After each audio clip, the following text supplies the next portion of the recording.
वाले से तो डर सकता है। ऐ मेरे गौसे आजम, हम कहाँ ना डरे? क्या अपने गांव में ना डरे? क्या कस्बे में ना डरे? क्या तहसील में ना डरे? क्या जिले में ना डरे? क्या मुल्क में ना डरे? क्या सूबे में ना डरे? तो गुंबदे गौस से आवाज आती है, ऐ मुझसे मोहब्बत करने वाले, जिस गौस का तूने दामन पकड़ा है उस गौस की बुलंदी के झंडे आसमानों पर भी लहरा रहे हैं, जमीन पर भी लहरा रहे हैं। न जमीन के ऊपर डरने की जरूरत है, न जमीन के नीचे डरने की जरूरत। सुभान अल्लाह, सुभान अल्लाह। नारे तकबीर, नारे रिसालत, नारे गौसियत। तुबूली फिस समाई वलर्दो दुक्कत, ऐ मुझसे मोहब्बत करने वाले, जिस गौस का तूने दामन पकड़ा है उसकी बुलंदी के झंडे आसमानों पर भी लहरा रहे हैं, जमीन पर भी लहरा रहे हैं, पहाड़ों पर भी लहरा रहे हैं। अल्लाह अकबर। कौन गौसे आजम है? वो गौसे आजम तब तक कोई वली बनता ही नहीं है जब तक गौसे आजम के दस्तखत नहीं हो जाते। विलायत का बजट, ऐ सिरौली और कुर्बो जवार से आने वालों, ये विलायत का जो बजट है ये गौसे आजम की बारगाह से पास होता है। कौन गौसे आजम है? तो आप इन उलमा से पूछिएगा। 18 साल तक गौसे आजम ने कस्बा जीलान के कुर्बो जवार में तालीम हासिल की है, और जब आपकी उम्र 18 साल की होती है, 15 साल के हुए तो वालिद का साया सर से उठ गया। 18 साल के हुए गौसे आजम तब अपनी वालिदा के पास आए, बोले अम्मी मजीद हुसूल इल्म के लिए बगदाद जाना चाहता हूँ। वो माँ जिसकी उम्र 78 साल की हो गई है और गौसे आजम है जो अपनी माँ की तीमारदारी कर रहे हैं, जो अपनी माँ की मिजाज पुरसी कर रहे हैं, जो अपनी माँ की देखभाल कर रहे हैं। अब वही बेटा बगदाद जाने की इजाजत मांग रहा है। जरा दिल पे हाथ रख के मुझे बताओ, आज की कोई माँ होती तो क्या कहती? बेटा तू ही मेरी देखभाल करने वाला है, तू ही मेरी खिदमत करने वाला है, और तू ही चला जाएगा तो मेरे लाल मेरी खिदमत कौन करेगा? वो माँ थी गौसे आजम की वालिदा, वो सैयदा थी। कहती है मेरे लाल, अगर तू किसी और काम के लिए इजाजत मांगता तो मैं तुझे इजाजत नहीं देती। तूने इजाजत मांगी है तो मेरे लाल नाना की शरीयत को हासिल करने की मांगी है, जा मैं तुझे रोक नहीं सकती। अल्लाह अकबर। यहाँ पहुँच के एक बात मैं आपको ये भी बता दूं, माँ के 3 हक ऐसे हैं कि औलाद पूरी जिंदगी माँ की खिदमत करे तब भी उन हक एहसानों का बदला नहीं चुका सकती। वो 3 एहसान कौन से हैं? मदीने वाले मुस्तफ़ा सल्लल्लाहु ताला अलैहि वसल्लम ने इरशाद फरमाते हैं, मैं हदीस का मफहूम बता रहा हूँ, मेरे आका फरमाते हैं 3 एहसान माँ के ऐसे हैं कि औलाद पूरी जिंदगी माँ की खिदमत करे तब भी माँ के उन एहसानों का बदला नहीं चुका सकती।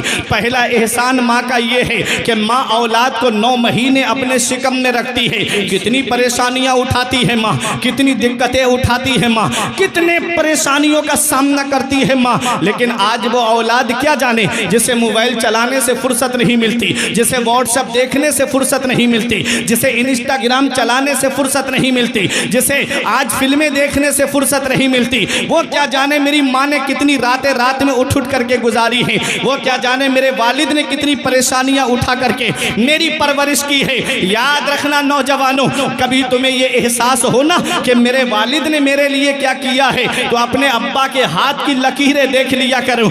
एक दिन मैंने पूछा था, अब्बा मेरे हाथ की लकीरें नजर आ रही है, आपके हाथ की लकीरें कहाँ चली गई? तो एक जवाब दिया था, बेटा तुम्हारी तकदीर बनाते बनाते हमारे हाथ की लकीरें मिट गई। ये बाप क्या नहीं करता अपनी औलाद के लिए? बाप कौन सी कुर्बानी नहीं देता अपनी औलाद के लिए? बाप कौन सी परेशानी नहीं उठाता अपनी औलाद के लिए? ऐ नौजवानों, कभी तुम्हें ये लगे मेरे वालिद ने मेरे लिए क्या किया है, तो चले जाया करो तुम किछा चौराहे की तरफ, या चले जाया करो बहेड़ी में चौराहे की तरफ। तब तुम्हें रोड पे कुछ ऐसे बुजुर्ग भी खड़े हुए मिलेंगे जिनके पैरों की चप्पल घिस गई होगी, लेकिन फलों का ठेला लगा के धूप में खड़े हुए होंगे। तुम तो थोड़ी सी गर्मी में परेशान हो जाते हो, वो पूरे दिन शिद्दत की गर्मी में फलों के ठेले पे खड़े होकर के पूरे दिन फल बेचता है। प्यास लगती है, मस्जिद की टंकी से पानी पी के आता है। पड़ोस की दुकान वाला कहता है कि तुम पानी यहीं पर क्यों नहीं पी लेते, एक 20 रुपए की बोतल लेके पानी क्यों नहीं पीते? तो एक जवाब देता है बाप कि 20 रुपए बच जाएंगे, मेरी औलाद की पढ़ाई में काम आएंगे, मेरी औलाद की तालीम में काम काम आएंगे। मेरा बेटा पढ़ रहा है, उसे जब वो बड़ा हो जाएगा तो उसे मेरी तरह फल नहीं बेचना पड़ेगा, एक दूसरे की झिड़कियां नहीं खानी पड़ेगी, मैं अपनी औलाद को पढ़ाऊंगा। बाप कितनी परेशानियां उठा के औलाद को पढ़ाता है, बाप कितनी दिक्कतें उठा के औलाद को पढ़ाता है, बाप कितनी मुसीबतों का सामना करके औलाद को पढ़ाता है। इसका पता तब चलता है बाप क्या होता है, इसका पता तब चलता है जब ये साए हमारे सर से उड़ जाते हैं। जिस दिन बाप की चारपाई आंगन से उठ गई ना, उस दिन चिराग लेके भी ढूंढोगे तो बाप जैसा प्यार करने वाली शख्सियत नहीं मिलेगी, बाप जैसी मोहब्बत करने वाली शख्सियत नहीं मिलेगी। आज जिस दौर में हम जिंदगी गुजार रहे हैं, ये उलमाए किराम बैठे हुए हैं, बड़ी जिम्मेदारी से बोल रहा हूं, हर चीज में आपको मिलावट मिलेगी। तेल में आपको मिलावट मिलेगी, घी में आपको मिलावट मिलेगी, दूध में आपको मिलावट मिलेगी, दही में आपको मिलावट मिलेगी, मक्खन में आपको मिलावट मिलेगी, खाने पीने की अशिया में आपको मिलावट मिलेगी। इस मिलावटी दौर में अगर बगैर मिलावट के कोई चीज है तो वो माँ बाप की मोहब्बत है, जिसमें कोई मिलावट नहीं होती है। जो अपनी औलाद से मोहब्बत करते हैं तो सच्ची मोहब्बत। नारे तकबीर, नारे रिसालत, पैदाने गौसे आज़म, मसलके आला हजरत, अज़मते वालिदैन, शाने वालिदैन, खिदमते वालिदैन, नारे तकबीर। वाह वाह वाह। बाप बहुत अच्छा, बाप बहुत बड़ी हस्ती का नाम है। बाप उस अजीम हस्ती का नाम है ना। जी जी जी। आज वालिद हयात हैं जी, बोलते हैं तो बच्चे कहते हैं अब्बा बोलते बहुत हैं जी। अम्मी बोलती है तो कहते अम्मी बोलती बहुत है। और जब उन्हीं का इंतकाल हो जाए तो औलाद जनाजे की चारपाई पे आके कहती अब्बा बोलते क्यों नहीं, अम्मी बोलती क्यों नहीं। याद रखना नौजवानों, बाप आंगन में लगे हुए पेड़ की तरह होता है। ये उलमा से पूछो आप, ये जिम्मेदार उलमा असातिज़ा यहाँ बैठे हुए हैं, ये बताएंगे तुम्हें बाप आंगन में लगे हुए पेड़ की तरह होता है। जब शिद्दत की गर्मी पड़ती है, जब शिद्दत की धूप पड़ती है, जब गरम गरम लू के थपेड़े होठों को खुश्क कर देते हैं, ऐसे आलम में सबसे बेहतर और मुनासिब साया दरख्त का साया माना जाता है। औलाद पेड़ के नीचे बैठ जाए तो सुकून मिल जाता है, बूढ़ा पेड़ के नीचे बैठे तो सुकून मिल जाता है, जवान पेड़ के नीचे बैठे तो सुकून मिल जाता है। हमारे बुजुर्गों ने फरमाया बाप आंगन में लगे हुए पेड़ की तरह होता है। दोपहर में पेड़ के पत्ते तोड़ कर देखना, पेड़ के पत्ते ऊपर से गर्म होते हैं लेकिन नीचे बैठने वाले को छांव पहुंचाते हैं, नीचे बैठने वाले को साया पहुंचाते हैं। बाप आंगन में लगे हुए पेड़ की तरह होता है जो खुद तो धूप में जलता रहता है मगर अपनी औलाद को साया देता है, जो खुद तो परेशानी उठाता है लेकिन औलाद तक परेशानी आने नहीं देता। अरे ये फलों का ठेला लगाने वाला एक बाप ही तो है, ये नकीब अहले सुन्नत भाई हसन रज़ा यहाँ तशरीफ फरमा है। आप इनसे पूछो, ये अक्सर प्रोग्रामों में रहते हैं। जब आदमी रात के 2 बजे के बाद में बाहर निकलता है ना तो ऐसी शिद्दत की नींद आती है कि आँख खोलना दुश्वार हो जाता है। लेकिन ऐसी शिद्दत की नींद के बावजूद भी ये आप देखेंगे जाकर के रोड पर कोई ट्रक चला रहा है, कोई 4 व्हीलर चला रहा है, कोई मैक्स लेकर के खड़ा हुआ है, कोई प्रेस की गाड़ी लेकर के खड़ा हुआ है, कोई रोडवेज चला रहा है। ये कौन है? ये एक बाप ही तो है जो सोचता है 4 पैसे जमा हो जाएंगे, मेरी औलाद के खर्चे में काम आएंगे, मेरी औलाद की पढ़ाई में काम आएंगे। ऐ नौजवान, तुझे क्या पता, ये फलों का ठेला लगाने वाला एक बाप है, ये जगह जगह फेरी करके सामान बेचने वाला एक बाप है, ये जगह जगह लोगों के धक्के खाने वाला एक बाप है, ये गलियों में रक्षा चलाने वाला एक बाप है। कभी कभी नो एंट्री में रक्षा लेके घुस जाए तो पुलिस महकमे के लोगों के लाठी डंडे खाने वाला भी एक बाप है। अरे ये एक बाप ही तो है जो कोई मुंबई कमाने के लिए जा रहा है, कोई दुबई कमाने के लिए जा रहा है, कोई 3-3 साल के लिए सऊदीया जा रहा है, कोई बेंगलोर कमाने के लिए जा रहा है, सिर्फ इसलिए कि मेरी औलाद पढ़ जाएगी, मेरी औलाद की तालीम में काम आएंगे पैसे, मेरी औलाद के खर्चे में काम आएंगे ये पैसे। ऐ नौजवान, तुझे क्या पता, ये स्कूल की फीसें भरने वाला एक बाप है, ये कॉलेज की फीसें भरने वाला एक बाप है, ये कोचिंग की फीसें भरने वाला एक बाप है, ये यूनिवर्सिटी की फीस भरने वाला एक बाप है।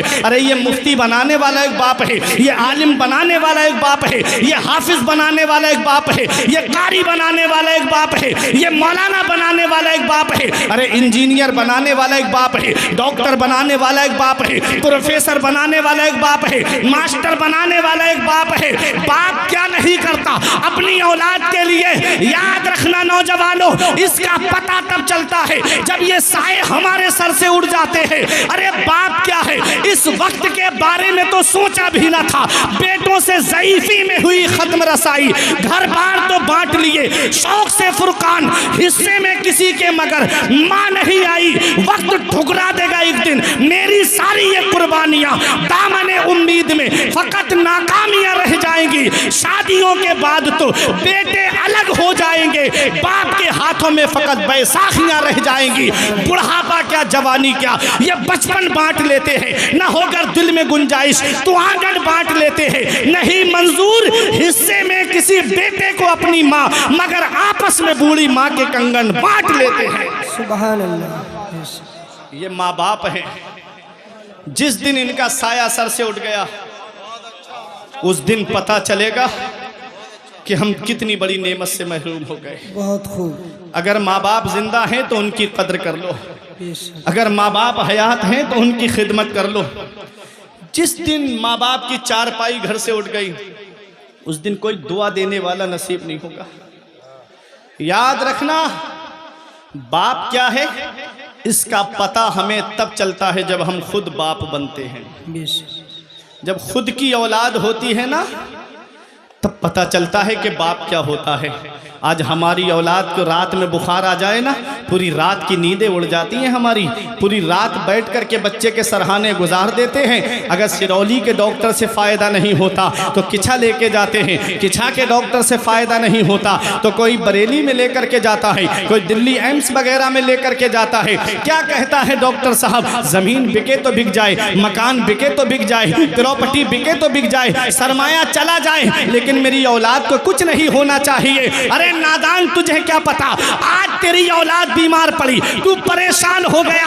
आज जिस बाप की खांसी तुझे अच्छी नहीं लगती, आज जिस माँ का बोलना तुझे अच्छा नहीं लगता, यही बूढ़े माँ बाप है। जब बचपन में तू बीमार पड़ा था तो बाप के पैरों में चप्पल नहीं होती, लेकिन डॉक्टर के पास लेकर गया। माँ ने अपनी चादर अपनी औलाद को सर्दी में उड़ा दी, खुद तो ठिठरती रही लेकिन अपनी औलाद को सर्दी नहीं लगने दी। बारिश आ गई, वालिद ने छाता औलाद के ऊपर कर दिया, खुद तो भीगता रहा लेकिन अपनी औलाद को भीगने नहीं दिया। आज वही माँ बाप बूढ़े हुए, उनके बिस्तर हमने घर से बाहर कर दिए। हमारे बच्चे शॉपिंग मॉल से कपड़े खरीदे, हमारे माँ बाप पुराने कपड़े पहन के अल्लाह का शुक्र अदा करें। हमारे बच्चे ईद के मौके पे सिवई खाएं, हमारे माँ बाप हमारे बच्चों का चेहरा देखें। क्या इसी दिन के लिए माँ बाप औलाद को जवान करते हैं? क्या इसी दिन के लिए माँ बाप औलाद को पालते हैं? क्या इसी दिन के लिए माँ बाप ने रात की नींदें कुर्बान की थी? याद रखना प्यारे मुसलमानों, धूप कैसी भी हो साया नहीं खोने देता, राह कैसी भी हो बेबस नहीं होने देता। बेच के अपना लहू चाहे वो रोटी लाए, बाप औलाद को भूखा नहीं सोने देता। नारे तकबीर, नारे रिसालत, नारे गौसियत, अज़मत वालिदैन। माँ बाप अल्लाह की बहुत बड़ी नेमत है। मेरे आका इरशाद फरमाते हैं, एक यमन के नौजवान सहाबी आए, पूरी हदीस का मफहूम आप समझ लीजिएगा, और आके अर्ज़ करते हैं या रसूल अल्लाह मैं यमन से आया हूँ, वापस नहीं जाऊँगा। नबी ने फरमाया हल लका अबावाया, क्या तुम्हारे माँ बाप जिंदा हैं? क्या तुम्हारे माँ बाप हयात हैं? अर्ज़ किया हाँ या रसूल अल्लाह माँ बाप तो जिंदा हैं। फरमाया क्या इजाज़त लेकर आए हो, क्या पूछ कर आए हो? अर्ज़ किया हाँ या रसूल अल्लाह माँ बाप से पूछ कर आया हूँ। फरमाया ये बताया कि अब उनका बेटा वापस नहीं आएगा? अर्ज़ किया हाँ या रसूल अल्लाह मैंने ये भी बताया कि अब उनका बेटा वापस नहीं आएगा। देखो सहाबी आए कहाँ हैं? मदीने शरीफ में, वो मदीना जिसके लिए नबी फरमाते हैं जिससे हो सके कि वो मदीने में मरे तो वो मदीने ही में मरे, क्योंकि जो मदीने में मरेगा मैं उसकी शफात करूँगा। उस मदीने में सहाबी रसूल आए हैं, आला हजरत जिसके बारे में फरमाते हैं तैबा में मर के ठंडे चले जाओ आंखें बंद, सीधी सड़क ये शहर शफाअत नगर की है। उस मदीने में सहाबी आए हैं जिसके बारे में ताजुशरिया ने कहा था कि फरमाते हैं कि मदीना ऐसा गुलशन है जो हर गुलशन की जीनत है, बहारे बागे जन्नत भी मदीना की बदौलत है। मदीना छोड़कर जन्नत में कोई जा नहीं सकता, मदीने से मोहब्बत है तो जन्नत की जमानत है। उस मदीने में सहाबी आके अर्ज करते हैं आका मैं वापस नहीं जाऊंगा। नबी फरमाते हैं कि माँ बाप जिंदा है? अर्ज किया हाँ या रसूल अल्लाह जिंदा है। फरमाया इजाजत लेकर आए हो, पूछ कर आए हो? अर्ज किया हाँ या रसूल अल्लाह पूछ कर आया हूँ। फरमाया ये भी बताया कि अब उनका बेटा वापस नहीं आएगा? अर्ज करते हैं हाँ या रसूल अल्लाह मैंने ये भी बताया। नबी फरमाते हैं जब तुमने ये कहा उनका बेटा वापस नहीं आएगा तो उनका हाल कैसा था? वो हंस रहे थे कि रो रहे थे? सहाबी रो के अर्ज करते हैं या रसूल अल्लाह जब मैंने ये कहा कि मैं अब वापस नहीं आऊंगा, अपने बेटे का आखिरी बार चेहरा देख लो, जब मेरे माँ बाप मेरे गले लग के फूट फूट के रो रहे थे, मेरे माँ बाप की आंखों में आंसू थे, नबी तशरीफ फरमा थे, जलाल में आ गए, आका उठ के खड़े हो गए, इरशाद फरमाते हैं इरजे इलैहिमा फअदहिकहुमा कमा अबकैतहुमा, ए मेरे सहाबी वापस चले जाओ, जहां से आए हो वहीं लौट के चले जाओ, और जैसे माँ बाप को रुला के आए हो वैसे उन्हें हंसा दो, वो यमन में खुश हो जाएंगे, तेरा नबी तुझसे मदीने में राजी हो जाएगा। सुभान अल्लाह सुभान अल्लाह। ओ माँ बाप को सता करके उम्रे के टूरों पे टूर करने वालों, ओ माँ बाप को सता करके बगदाद के चक्करों पे चक्कर लगाने वालों, ओ माँ बाप को सता करके इधर माँ बाप एक एक पैसे की दवाई के लिए परेशान है और बेटा अजमेर की बड़ी डेग में पैसे डाल कर आ रहा है। याद रखना नबी फरमाते हैं जिससे उसके माँ बाप राजी है उससे अल्लाह राजी, उसका रसूल राजी, और जिससे माँ बाप नाराज है उससे ना अल्लाह राजी ना उसका रसूल राजी। अरे घर में रूठे हुए माँ बाप को मना लो, वो हाथ उठा के दुआ कर देंगे। नबी फरमाते हैं माँ बाप की दुआ औलाद के हक में ऐसे कबूल होती है जैसे नबियों की दुआ उम्मत के हक में कबूल होती है। सुभान अल्लाह जिंदाबाद जिंदाबाद। नबियों की दुआ रद्द नहीं होती है, ऐसे ही माँ बाप की दुआएं रद्द नहीं होती है। अगर कारोबार में बरकत नहीं होती तो माँ बाप से दुआएं लो, अगर घर में बरकत नहीं होती तो माँ बाप से दुआएं लो, अगर जिंदगी में सुकून नहीं है तो माँ बाप से दुआएं लो। मेरे सर से मेरी सारी मुसीबत डाल देती है, मेरी माँ मेरे दामन में दुआएं डाल देती है। परेशान हो अंधेरों से तो जाओ माँ के कदमों में, वो जब चाहे मुकद्दर में उजाले डाल देती है। सुभान अल्लाह तो माँ बाप अल्लाह की बहुत बड़ी नेमत है। सरकार गौसे आजम अपनी माँ को छोड़कर जा रहे हैं। नबी ने फरमाया 3 एहसान माँ के ऐसे हैं कि औलाद पूरी जिंदगी माँ की खिदमत करे तब भी माँ के एहसानों का बदला नहीं चुका सकती। पहला एहसान कि वो 9 महीने अपने शिकम में रखती है, कितनी परेशानियां उठाती है, कितनी दिक्कतें उठाती है। दूसरा एहसान ये है कि माँ औलाद को जन्म देती है, कितनी परेशानियां। बाज औरतों का तो बच्चे की विलादत के वक्त में इंतकाल हो जाता है, पैदाइश हो जाती है बच्चे की तो ऐसा होता है जैसे गोया कि उसको नई जिंदगी मिली है। तीसरा एहसान माँ का यह है कि वो 2 साल तक अपना खूने जिगर औलाद को दूध की शक्ल में पिलाती है। ये 3 एहसान ऐसे हैं, औलाद पूरी जिंदगी माँ की खिदमत करे तब भी इन एहसानों का बदला नहीं चुका सकती। बात समझ में आ रही है? जरा मोहब्बत से बोलेंगे हाथ उठा के सुभान अल्लाह। सुभान अल्लाह। तवज्जो से सुनिएगा। मेरे आका हुजूर सल्लल्लाहु ताला अलैहि वसल्लम ने इरशाद फरमाया जो सुबह को